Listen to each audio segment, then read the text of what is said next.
ತನ್ಮಾದ್ಯಸ್ಯ ಸುನಯಮಾನೈಕವಿಷಯಾತ್ ಸ್ವತಂತ್ರಸ್ತಂತ್ರಜ್ಞೋ ಗುರುರಪಿ ಗುರೋರ್ಯಶ್ಚ ಜಗತಾಂ ವಿಮೂಢಾ ಯತ್ತತ್ವಂ ಪ್ರಕಟಮಿಹ ವೇತ್ತುಂ ಸುಮನಸೋ ಮುಕುಂದಂ ಧ್ಯಾಯಾಮ ಬಹತ ಕುಹಕಂ ತಂ ಸ್ವಮಹಸಾ ಸರ್ವವಿಘ್ನಃ ಪ್ರಶಮನಂ ಸರ್ವಸಿದ್ಧಿಕರಂ ಪರಂ ಸರ್ವಚೈವ ಪ್ರಣೇತಾರಂ ವಂದೇ ವಿಷಯದಂ ಹರಿಂ ಕರೋತು ಮಮ ಕಲ್ಯಾಣಂ ಹರಿರ್ಹಯಮುಖಾಭಿದಃ ಗುರುಶ್ಚ ಮಧ್ವನಾಮಾ ಮೇ ವರದೋಸ್ತು ನಿರಂತರಂ ವಾಣಿತೆ ಕರವಣ್ಯಂಬ ಚರಣೋರುಜಿ ಸರ್ವದಾ ಮದ್ವಾಕ್ಯ ಸರಣೀರ್ಭೂಯಾತ್ ಶ್ರೀಮದಾಚಾರ್ಯ ಭಾವಗ ಸಮಾಶ್ರಯೇ ಗುರುಂ ಭಕ್ತ್ಯಾ ಮಹಾವಿಶ್ವಾಸಪೂರ್ವಕಂ ನಿಕ್ಷೇಪೇ ಸರ್ವಭಾರಾಂಶ್ಚ ಗುರೋ ಶ್ರೀಪಾದಪಂಕಜೇ.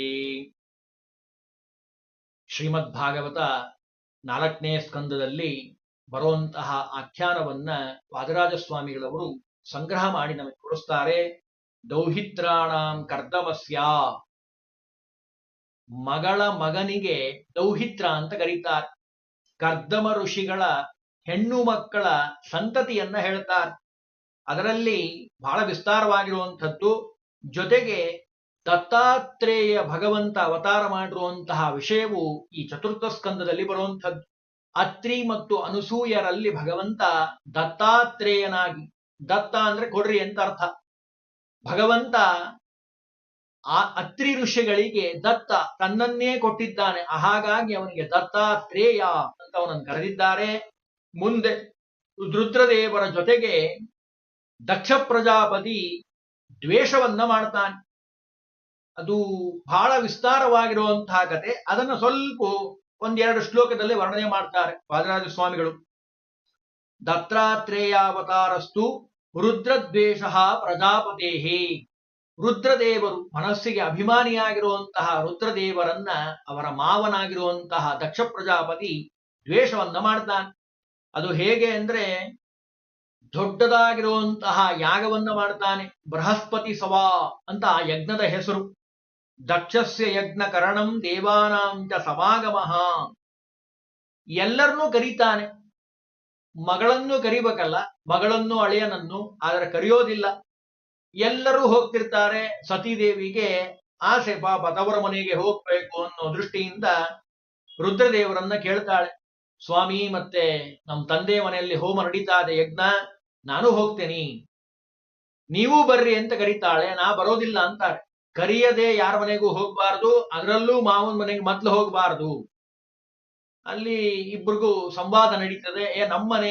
ನಮ್ಮನೆ ಯಾರು ಕರಿಬೇಕು ಅಂತ ಏನು ಕೆಲಸದಲ್ಲಿ ಮರ್ತಿರ್ಬೋದು, ಹೀಗೆ ಸಮಾಧಾನ ಮಾಡ್ತಾಳೆ ಸತೀದೇವಿ. ಆದರೂ ರುದ್ರದೇವರು ಬರೋದಿಲ್ಲ. ಇವಳು ಅವರ ನೀವಂತೂ ಬರೋದು ಬೇಡ, ನನಗೆ ಕೊಡ್ರಿ ಆಜ್ಞೆಯನ್ನ, ನಾನು ಹೋಗ್ತೀನಿ ಅಂತಾಳೆ. ಇವಳು ಬರ್ತಾಳೆ. ಬಂದಂತಹ ಸಂದರ್ಭದಲ್ಲಿ ಅಪ್ಪನಿಗೆ ಸತೀದೇವಿಯನ್ನ, ಮಗಳನ್ನ ನೋಡಿದಾಗ ಮಗಳು ಕಾಣಿಸೋದೇ ಇಲ್ಲ. ಅವರ ಅಳಿಯನೇ ಆ ಸತಿಯ ಮುಖದಲ್ಲಿ ಕಾಣಿಸ್ತಾನೆ. ಹಾಗಾಗಿ ಕ್ರೋಧದಿಂದ, ಸಿಟ್ಟಿನಿಂದ ರುದ್ರದೇವರಿಗೆ ಆಹುತಿಯನ್ನ ಕೊಡೋದಿಲ್ಲ. ಯಾವಾಗ ಆಹುತಿಯನ್ನ ಕೊಡೋದಿಲ್ಲೋ ಸತೀದೇವಿ ಏನು ಮಾಡ್ತಾಳೆ, ಆ ದೇವಿಯರು ಆ ದೇಹವನ್ನ ಅಲ್ಲಿ ತ್ಯಾಗವನ್ನ ಮಾಡ್ತಾರೆ. ಸತೀ ಕಲೇವರ ತ್ಯಾಗೋ. ಯಾವಾಗ ಕಲೇವರವನ್ನ ಬಿಡ್ತಾಳೋ ರುದ್ರಕೋಪ ಪ್ರಕೀರ್ತಿತಃ. ರುದ್ರದೇವರಿಗೆ ಕೋಪ ಬರುವಂಥದ್ದು. ವೀರಭದ್ರ ಸಮುತ್ಪತ್ತಿ. ವೀರಭದ್ರ ರೂಪದಿಂದ ಬಂದು ರುದ್ರದೇವರು ತಮ್ಮ ಜಟೆಯನ್ನ ಒಂದ್ಸಾರಿ ಝಾಡಿಸ್ತಾರೆ. ಅಲ್ಲಿಂದ ವೀರಭದ್ರನನ್ನ ಸೃಷ್ಟಿ ಮಾಡಿ ದಕ್ಷ ಪ್ರಜಾಪತಿಯ ಯಜ್ಞಕ್ಕೆ ಕಳಿಸ್ತಾರೆ. ದಕ್ಷ ಪ್ರಜಾಪತಿ ಬಂದಿದ್ದೇ ಎಲ್ಲ ಯಜ್ಞವನ್ನ ಹಾಳು ಮಾಡ್ತಾನೆ. ಆ ಹಾಳು ಮಾಡಿದ ಮೇಲೆ ಬ್ರಹ್ಮದೇವರು ಮತ್ತು ಭಗವಂತ ಇಬ್ರೂ ಸೇರಿ ಆ ಯಜ್ಞವನ್ನ ಪೂರ್ಣ ಮಾಡ್ತಾರೆ. ದಕ್ಷ ಪ್ರಜಾಪತಿ ಮತ್ ಕ್ಷಮೆ ಕೇಳ್ತಾನೆ. ಇವೆಲ್ಲದರ ಕಥೆ ಆಡಿನ ತಲೆಯನ್ನ ಹಚ್ತಾರೆ ದಕ್ಷ ಪ್ರಜಾಪತಿಗೆ. ಚಮೆ ಚಮೆ ಚಮೆ ಅಂತ ಸ್ತೋತ್ರ ಮಾಡುವಂತಹ ಪರಿಸ್ಥಿತಿ ಬರ್ತದೆ. ಇದೆಲ್ಲ ಭಾಗವತ ವರ್ಣನೆ ಮಾಡುವಂಥದ್ದು. ಮುಂದೆ ಧ್ರುವರಾಜನ ಕಥೆಯನ್ನ ಹೇಳ್ತಾರೆ. ಧ್ರುವೋತ್ಪತ್ತಿ ತಪಶ್ಚರ್ಯ ವರದಾನ ಪ್ರಕೀರ್ತಿತಂ. ಇವತ್ತಿಗೂ ನಾವು ಧ್ರುವ ನಕ್ಷತ್ರವನ್ನ ನೋಡಬಹುದು. ಅಂತಹ ಮಹಾ ತಪಸ್ವಿಯಾಗಿರುವಂತಹ ಮಹಾಜ್ಞಾನಿ. ನಾರದರ ಉಪದೇಶದ ಬಲ, ವಾಸುದೇವ ಮಂತ್ರದ ಜಪ, ಅದರ ಫಲದಿಂದ ಭಗವಂತ ಅವಳ ತಾಯಿ ಸುನೀತಿ ಉಪದೇಶ ಮಾಡ್ತಾಳೆ. ಯಾವುದೇ ಸಂದರ್ಭದಲ್ಲೂ ಮಾಮಂಗಲಂ ತಾತ ಪರೇಶು ಮಂಸ್ತಾಂ ಭುಂಕ್ತೆ ಜನೋ ಯತ್ಪರ ದುಃಖದಸ್ತತ್. ಸುನೀತಿ ಒಂದು ಮಾತಾಡಿದ್ದು ಎಂಥ ಮಾತು ಅಂದ್ರೆ ಬಂಗಾರದ ಅಕ್ಷರದಲ್ಲಿ ಬರೆದಿಟ್ಕೊಳ್ಬೇಕು ನಾವು. ಯಾವುದೇ ಸಂದರ್ಭದಲ್ಲೂ ಸುರುಚಿ ಮಲತಾಯಿ ಮಾತಾಡಿರುವಂತಹ ಮಾತು ಬಹಳ ಮನಸ್ಸಿಗೆ ನೋವು ಕೊಡ್ತದೆ ಧ್ರುವರಾಜನಿಗೆ. ಆ ಸಂದರ್ಭದಲ್ಲಿ ಸುನೀತಿ ಉಪದೇಶ ಮಾಡ್ತಾಳೆ, ಯಾರಿಗೂ ಯಾವತ್ತೂ ಕೆಟ್ಟದನ್ನ ಬಯಸ್ಬೇಡ ಮಗು. ಅವರವರು ಮಾಡಿರುವಂತಹ ಪಾಪ, ಅವ್ರು ಮಾಡಿರುವಂತಹ ಪುಣ್ಯ, ಅವರಿಗೆ ಅವ್ರು ಮಾಡಿರುವಂತಹ ಕರ್ಮ ಅವರಿಗೆ ಬಿಡೋದಿಲ್ಲ. ಮಾಮಂಗಲಂ, ಯಾವತ್ತೂ ಬೇರೆಯವರಿಗೆ ಕೆಟ್ಟದನ್ನ ಬಯಸೋದು ಬೇಡ ಅಂತ ಉಪದೇಶವನ್ನ ಮಾಡ್ತಾಳೆ. ಅಂತಹ ಜ್ಞಾನಿಯಾಗಿರುವಂತಹ ತಾಯಿ, ಅದರ ಬಲದಿಂದ ತಾಯಿಯ ಆಶೀರ್ವಾದ, ನಾರದರು ಗುರುಗಳ ಅನುಗ್ರಹದ ಬಲ, ಭಗವಂತನ ದರ್ಶನ ಆಗುವಂಥದ್ದು. ವರದಾನಂ ಪ್ರಕೀರ್ತಿತಂ, ವರದಾನವನ್ನ ಪಡೆದಿದ್ದಾನೆ. ಮುಂದೆ ಭಗವಂತ ಅವನಿಗೆ ಸಾಮ್ರಾಜ್ಯವನ್ನ ಕೊಡ್ತಾನೆ, ಧ್ರುವ ಪಟ್ಟವನ್ನೇ ಕೊಡ್ತಾನೆ, ಧ್ರುವ ಪದವಿಯನ್ನ. ಧ್ರುವ ಸಾಮ್ರಾಜ್ಯ ಸಂಪ್ರಾಪ್ತಿರ್ ಗುಷ್ಯಕಾನಾಂ ವಧಸ್ತತಾ. ಮುಂದೆ ಯಕ್ಷರ ವಧೆಯಾಗುವಂಥದ್ದು.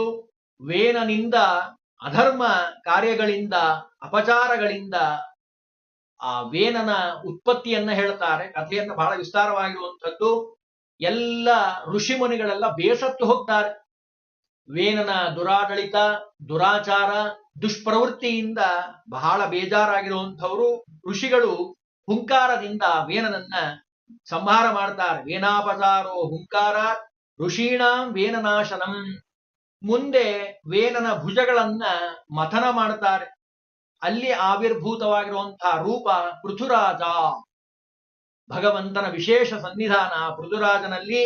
ಅದಕ್ಕೆ ಹೇಳ್ತಾರೆ, ಪೃಥುರಾಜನ ರಾಜ್ಯದಲ್ಲಿ ಆ ಅಭಿಷೇಕವನ್ನ ಮಾಡ್ತಾರೆ. ಪೃಥುವಿನ ದೋಹನ ಕಾರ್ಯ. ಪೃಥುರಾಜರು ಸ್ವಯಂಭುಮನುವನ್ನ ಕರು ಮಾಡಿ ತನ್ನ ಹಸ್ತವನ್ನೇ ಪಾತ್ರೆಯನ್ನಾಗಿ ಮಾಡಿ ಸಕಲ ಸಸ್ಯ ವರ್ಗಗಳನ್ನ ಕ್ಷೀರರೂಪದಿಂದ ಪಡೆದಿದ್ದು ಪೃಥುರಾಜರ ದಿಗ್ವಿಜಯ. ಪೃಥ್ವಿ ಅಂತ ಬರಲಿಕ್ಕೆ ಕಾರಣನೇ ಸಮತಟ್ಟಾಗಿ ಭೂಮಿಯನ್ನ ಮಾಡಿದಂತಹ ಕೀರ್ತಿ, ರಾಜರಾಜೇಶ್ವರ ರೂಪ ಆ ಪೃಥುರಾಜನಲ್ಲಿರುವಂಥದ್ದು. ಆ ಪೃಥುರಾಜನ ವೈಶಿಷ್ಟ್ಯತೆ ನೋಡ್ರಿ. ಸನಕಾದಿಗಳ ದರ್ಶನ, ಅವರಲ್ಲಿ ಆಧ್ಯಾತ್ಮಿಕ ವಿಷಯವನ್ನ ಕೇಳುವಂಥದ್ದು, ಅದನ್ನೆಲ್ಲ ಹೇಳ್ತಾರೆ. ದರ್ಶನಂ ಸನಕಾದೀನಾಂ ಸಂವಾದೋದಾಧ್ಯಾತ್ಮ ಸಂಭವ ಪೃಥುಸ್ವಲೋಕ ಗಮನಂ ಪ್ರಾಚೀನಸ್ಯ ಸಮುದ್ಭವ. ಎಷ್ಟು ಸುಂದರವಾಗಿ ವರ್ಣನೆ ಮಾಡ್ತದೆ ಭಾಗವತ ಅಂದ್ರೆ ಅದನ್ನೆಲ್ಲ ವರ್ಣನೆ ಮಾಡ್ತಾರೆ ವಾದಿರಾಜ ಸ್ವಾಮಿಗಳು. ಪೃಥುರಾಜ ವನಕ್ಕೆ ಹೋಗಿ ತಪಸ್ಸನ್ನ ಮಾಡಿದ್ದಾನೆ. ಯೋಗಾಗ್ನಿಯಲ್ಲಿ ಭಗವಂತ ದೇಹವನ್ನ ದಹಿಸಿ ವೈಕುಂಠ ಲೋಕಗಮನ ಎಲ್ಲ ಭಗವಂತನ ಮಾಯಾ. ಹೇಗ್ ಮಾಡ್ತಾನೆ ನೋಡ್ರಿ ಭಗವಂತ, ಹೇಗ್ ಮಾಡಿಸ್ತಾನೆ. ನಂತರ ಪ್ರಾಚೀನ ಬರ್ಹಿ ರಾಜರ ಉತ್ಪತ್ತಿಯಾಗುವಂಥದ್ದು. ಪ್ರಾಚೀನ ಬರ್ಹಿ ಅಂತ ಅವನ ಕಥೆಯನ್ನ ಹೇಳ್ತಾರೆ. ಪ್ರಾಚೀನ ಬರ್ಹಿರ್ಷಸ್ತತ್ರ ಪುರಂಜನ ಕಥಾಪಿತು. ಈ ಅಧ್ಯಾಯದಲ್ಲೇ ಬರುವಂಥದ್ದು, ಸ್ಕಂದದಲ್ಲಿ ಬರುವಂಥದ್ದು, ಚತುರ್ಥ ಸ್ಕಂದದಲ್ಲಿ ಪುರಂಜನೋಪಾಖ್ಯಾನ ಬಹಳ ಪ್ರಖ್ಯಾತವಾಗಿರುವಂಥದ್ದು. ಅದರಲ್ಲೂ ಪ್ರಾಚೀನ ಬರ್ಹಿರಾಜನ ಮಕ್ಕಳಾಗಿರುವಂತಹ 10 ಜನ ಪ್ರಚೇತರ ಉತ್ಪತ್ತಿಯಾಗುವಂಥದ್ದು. ಅವರು ಮಾಡುವಂತಹ ತಪಶ್ಚರ್ಯೆ, ದಾರಿಯಲ್ಲಿ ರುದ್ರ ಮತ್ತು ಪ್ರಾಚೇತಸರ ಸಮಾಗಮ, ರುದ್ರದೇವರು ಹಂಸ ಮಂತ್ರವನ್ನು ಉಪದೇಶ ಮಾಡಿರುವಂಥದ್ದು, ಇದೆಲ್ಲವೂ ಬರ್ತದೆ. ಹಂಸ ಮಂತ್ರೋಪದೇಶಶ್ಚ ಪಥಿ ರುದ್ರೇಣ ಕೀರ್ತಿತಃ. ವಾದರಾಜ ಸ್ವಾಮಿಗಳು ಎಲ್ಲವನ್ನು ಸಂಗ್ರಹ ಮಾಡಿ ನಮಗೆ ತಿಳಿಸ್ಕೊಡ್ತಾ ಇದ್ದಾರೆ. ಇನ್ನು ಪ್ರಾಚೀನ ಬರ್ಹಿ ರಾಜ ಮತ್ತು ನಾರದರ ಸಂವಾದವನ್ನು ಹೇಳ್ತಾರೆ. ಪುರಂಜನ ಆಖ್ಯಾನ ಬರುವಂಥದ್ದು ಇಲ್ಲೇ. ಜೀವನದ ಸಂಸಾರ ವಿಷಯವನ್ನ ಪುರಂಜನ ಆಖ್ಯಾನದ ರೂಪದಲ್ಲಿ ಇಲ್ಲಿ ತಿಳಿಸ್ಕೊಟ್ಟಿರುವಂಥದ್ದು ಬಹಳ ಮಹತ್ವ. ಜೀವ ಸಂಸಾರ ಸಂಕಪ್ತೆ ನಾರದೇನ ಪ್ರಕೀರ್ತಿತ.